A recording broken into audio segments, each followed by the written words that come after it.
सिंह, प्रधानाचार्य APM academy पिपरालाला। आज हमारे एपीएम परिवार के लिए बहुत ही विशेष दिन है। आज हम सब अपने परिवार के मुखिया, जो कि हमारे प्रेरणा स्रोत हैं, उनकी पुण्यतिथि मनाने के लिए एकत्रित हुए हैं और साथ ही कोविड-19 के हालात को देखते हुए सामाजिक दूरी का भी विशेष ध्यान रखा है। आज हम सब पिताजी की आत्मा की शांति के लिए हवन पूजन भी किया करते हैं और साथ साथ आपके द्वारा लिखे गए भजन और कीर्तन को भी गुनगुनाते हैं। आपके द्वारा दिया गया हर एक शिक्षा हम सब अपने जीवन में आत्मसात किया करते हैं तथा किसी भी तरह की संकट की स्थिति में आपका अनुसरण करना ही हमारे सारे संकट का हल होता है। आपका सरल स्वभाव हम सबको बहुत ही प्रेरित करता है। आज एपीएम परिवार आपको याद करते हुए आपकी जीवन शैली को अपनी वाणी के माध्यम से दोहराने का एक छोटा सा प्रयास कर रहा है। हालांकि आपके बारे में जितनी भी चीज़ें बोली जाएं कम है, फिर भी मैं और मेरे सम्मानित अध्यापक आपके जीवन काल पर संक्षिप्त प्रकाश डालना चाहते हैं, जो हमारे शिक्षकों द्वारा प्रस्तुत किया जा रहा है, जो इस प्रकार हैं। Junior wing head Shri Avinash ji, primary wing head Shrimati Asha ji, pre primary wing head Shrimati Deepika ji, शिक्षकगण Shri Vinod ji, Shri Mehboob ji, Shri Surendra Patel ji, miss Mandavi ji, Shrimati Savita ji, Shrimati Sanju ji, Shrimati Sarita ji, miss Sarika ji and और श्री सुमित जी। कहते हैं कि अपने जीवन में जो संघर्ष अपनाता है वही मुकद्दर का सिकंदर कहलाता है। संघर्ष ही वह हथियार है साहब, जो एक इंसान को उसकी पहचान दिलाता है, जो एक इंसान को उसकी पहचान दिलाता है। ऐसे ही एक संघर्षवादी इंसान स्वर्गीय डॉक्टर आद्या प्रसाद जी का है। डॉक्टर प्रसाद जी के बारे में कौन नहीं जानता। उनके व्यक्तित्व, शिक्षा के प्रति लगाव, उपदेश तथा उनके जीवन परिचय के बारे में आज हम विस्तार से जानेंगे। आपका जन्म सन 1932 ग्राम परसिया, इंदरपुर, जिला महाराजगंज में हुआ था। आपका बचपन यहीं पर बीता। आप बहुत ही विनम्रशाली व्यक्ति थे। आप कभी भी किसी के साथ कड़वी बातें नहीं करते थे। आप छोटा हो या बड़ा हो सभी का आदर करते थे। आप कुर्ता धोती के बहुत शौकीन थे। आपके 4 पुत्र थे और चारों पुत्रों से बहुत प्रेम करते थे। आपके पुत्रों का आज समाज में एक महत्वपूर्ण स्थान है और सभी समाज और देश की सेवा में तत्पर हैं। अपनी पढ़ाई की शुरुआत बड़हरा में स्थित स्कूल से की। उसके बाद आप गोरखपुर विश्वविद्यालय द्वारा डॉक्टरेट इन फिलोसफी पीएचडी में सम्मानित होने वाले पहले विद्वान बने। आपने स्नातक डिग्री बनारस हिंदू विश्वविद्यालय से प्राप्त किया। प्रारंभ में आप डीवी इंटर कॉलेज में अध्यापक रहे, फिर कानपुर डिग्री कॉलेज में मनोविज्ञान के प्रोफेसर नियुक्त हुए। तत्पश्चात आप दिग्विजय नाथ डिग्री कॉलेज के प्रबंध समिति के विशेष आग्रह पर बीएड विभाग के प्रथम अध्यक्ष पद पर का कार्यभार संभाला। आप एक प्रतिष्ठित शिक्षाविद तथा महान समाज सुधारक थे। आपका मानना था कि शिक्षा का उद्देश्य रोजगार प्राप्त करने के लिए ही नहीं होना चाहिए। यह लाइन हमें सिखाती है कि शिक्षा का जीवन में क्या महत्व होता है। आप मानते थे कि हर एक बच्चे में अपनी एक अलग प्रतिभा छिपी होती है, जिसको एक विद्यालय रूपी मंदिर में मूर्ति रूपक अध्यापक ही निखार सकता है।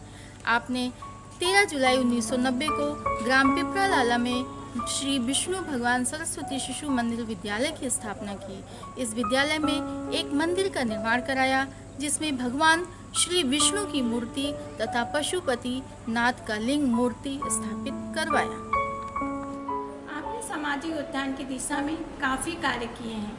आपने परसिया इंदरपुर में एक समिति की स्थापना की, जिसके माध्यम से समाज कल्याण के साथ ही मनोरंजन एवं ज्ञान के दृष्टिकोण से प्रत्येक वर्ष रामलीला का आयोजन प्रारंभ कराया, जो आज तक प्रत्येक वर्ष चलता है। समिति के माध्यम से कीर्तन आदि का आयोजन भी आप कराया करते थे। इसी के साथ साथ आप एक अच्छे लेखक भी थे। आपके द्वारा लिखी गई पुस्तकों को विद्यार्थी खरीदने के लिए काफ़ी उत्सुक रहते थे।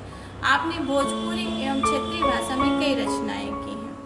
बचपन से ही आप धार्मिक क्रियाकलापों जैसे श्री कृष्ण जन्माष्टमी, भरत मिलाप, रामलीला आदि कार्यक्रमों में रुचि लेते थे।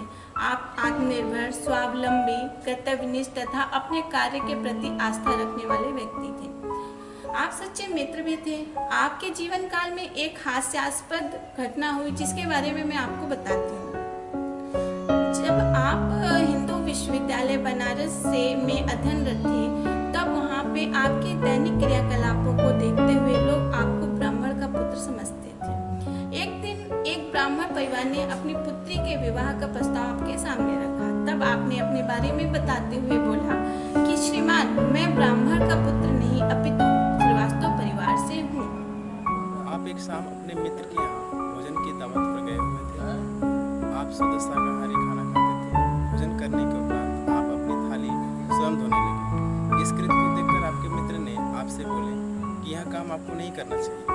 तो उस समय आपका उत्तर यही था, क्या चाहते हैं आपके घर दोबारा नहीं आऊँ? आप हमेशा अपना काम, चाहे वह कोई भी हो, स्वयं किया करते थे। आप समय के बिल्कुल पाबंद थे। आप अपना या किसी और का भी काम समय से करते थे। आप खुद अस्वस्थ होते हुए भी दूसरों की मदद किया करते थे। आपकी अस्वस्थता के बारे में अगर कोई दूसरा कुछ कहता है तो आपका आंसर यही होता था कि ऐसा तो बहुत भाग्यशाली लोगों के साथ होता है कि अपने कर्तव्य का पालन करते हुए मौत आ जाए, और मैं इतना भाग्यशाली हूँ। मुझे डॉक्टर साहब के सानिध्य में शिक्षा ग्रहण प्राप्त करने का अवसर मिला। आप एक बहुत ही सच्चे मित्र थे। एक उच्च शिक्षा प्राप्त धनाढ्य परिवार में जन्म लेने के बावजूद आप में अहंकार जरा मात्र भी नहीं था। 5वीं पास या गरीब मित्र के प्रति आपका प्रेम और सम्मान उतना ही था जितना कि किसी उच्च शिक्षा प्राप्त या उच्च पद पर आसीन धनाढ्य मित्र के प्रति होता है। आप अपने मित्रों को हर एक कार्यक्रम में आमंत्रित करते थे। इससे आपके एक सच्चे मित्र की झलक प्राप्त होती है। आपका लिखा हुआ गीत, जिसका बोल दीनानाथ कचहरिया में न्याय होला, जे जैसन करेला सजाए होला, आपके मित्रों को बहुत ही आनंदित करता था। की स्मृति में आपके पुत्रों श्री मंगलेश कुमार श्रीवास्तव और श्री रूपेश कुमार श्रीवास्तव जी ने आपके नाम पर आद्य प्रसाद मेमोरियल एकेडमी की स्थापना 16 मई सन 2014 को की, जो आधुनिक तकनीक पर आधारित अंग्रेजी माध्यम का यह विद्यालय बच्चों के सर्वांगीण विकास एवं गुणवत्तापरक शिक्षा देकर यह विद्यालय आज अपने क्षेत्र में अग्रणीय स्थान रखता है।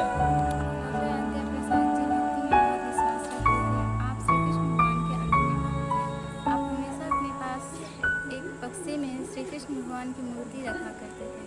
जहाँ कहीं जाते थे उस बक्से को साथ ले जाते थे। पहले मूर्ति निकालकर उसकी पूजा करते थे, उसके बाद ही अन्न जल ग्रहण करते थे। एक बार आप अपने गांव आ रहे थे, रास्ते में बस से उतरते वक्त आपका बक्सा बस में ही छूट गया। गांव पहुंचने के बाद आपको याद आया कि बक्सा तो बस में ही छूट गया। फिर तो मूर्ति नहीं तो पूजा कैसे करें? फिर तो आपने अन्न जल ही त्याग दिया। आपके मित्र ने बोला मैं दूसरी मूर्ति ला देता हूँ, तो आपने बोला कि मुझे वही मूर्ति चाहिए, अन्यथा मैं अन्न जल ग्रहण नहीं करूँगा। फिर आपके मित्र ने एक रिक्शे पे लाउडस्पीकर लगाकर प्रचार किया और बोला कि जो व्यक्ति मूर्ति लाकर देगा उसे पुरस्कार दिया जाएगा। तीसरे दिन एक व्यक्ति मूर्ति लेकर आया और आप अपने बक्से को देखकर बहुत प्रसन्न हुए। पहले मूर्ति को निकालकर उसकी पूजा की, फिर अन्न जल ग्रहण किया। मूर्ति लाने वाले व्यक्ति को धन्यवाद के साथ साथ आपने उसे पुरस्कृत भी किया। आप बहुत ही भाग्यशाली थे। जीवन के आखिरी सांस तक आप कार्य करते रहे। आप एक धार्मिक काफिले में जा रहे थे, तभी यात्रा के दौरान 4 जून 2003 को आपका देहांत हो गया। तत्पश्चात हम सभी 4 जून को आपकी पुण्यतिथि मनाते हैं। पुण्यतिथि में आपके परिवार के सभी लोग सदस्य, आपके मित्रगण और विद्यालय के सभी कर्मचारी सम्मिलित होते हैं। इस कार्यक्रम में भजन कीर्तन आदि तथा पूजा कराई जाती है। हम सभी आपके लिखे गीत को गाते हैं। आपके ये गीत का बोल है, काहे लुगवा डाकू चोर बेईमान वगैरह। ये गीत हम सभी को एक सीख दे जाता है कि कुछ इंसान आखिर क्यों अपने स्वार्थ के लिए एक दूसरे को कष्ट पहुंचाते हैं। स्वर्गीय डॉक्टर आद्य प्रसाद जी अपने मानवीय गुणों को, शिक्षा को, विनम्रता को फैलाने के लिए हमेशा प्रयासरत रहते थे और उन्होंने कष्टों से दूर रहने के लिए हमेशा अपने ज्ञान के प्रकाश को चारों ओर फैलाया है। ऐसे व्यक्ति से हमें हमेशा प्रेरणा लेना चाहिए और ऐसे व्यक्ति को मैं सबसे पिताजी को पिताजी की याद में एक रचना, वो है पिता। माँ की महिमा सब है सुनाते, मैं बताऊं क्या है पिता। रोटी कपड़ा और मकान, परिवार का सारा जहां है पिता। माँ की महिमा सब है सुनाते, मैं बताऊं क्या है पिता। पिता से ही तो हर बच्चे के होते हजार सपने हैं। पिता है संतो, बाजार के सारे खिलौने अपने हैं। माँ की महिमा सब है सुनाते, मैं बताऊं क्या है पिता। कि हर आशा और खुशियों का इंतजार पिता। माँ की महिमा सभी सुनाते हैं, मैं बतलाऊं क्या है पिता। माँ की ममता छलक छलक कर सबको ही दिख जाती है। प्यार पिता का होता है अगर दुनिया समझ नहीं पाती। कर सको तो महसूस करो, कर सको तो महसूस करो, नहीं दिखता है सब प्यार पिता। बच्चों की हर आशा खुशियों का इंतजार पिता। माँ की महिमा सभी सुनाते, मैं बतलाऊं क्या है पिता। पिता से ही तो माँ को अपना एक अलग परिवार मिला। पिता से ही माँ को माँ कहलाने का अधिकार मिला। माँ की बिंदी और सुहाग ममता का आधार पिता। माँ की महिमा सभी सुनाते, मैं बतलाऊं क्या है पिता। माँ की महिमा सब है सुनाते, मैं बतलाऊं क्या है पिता। सबकी जरूरत सबकी खुशियाँ सोचो तो बंधन है पिता। क्या होगा कब कैसे होगा हर पल की चिंतन है पिता। अंकुश बच्चों की खातिर अपने सुख भूले वह है पिता। माँ की महिमा सभी सुनाते, मैं बतलाऊं क्या है पिता। और इसी के साथ मैं और मेरे सारे सम्मानित अध्यापक गण अपनी बारी को विराम देना चाहते हैं।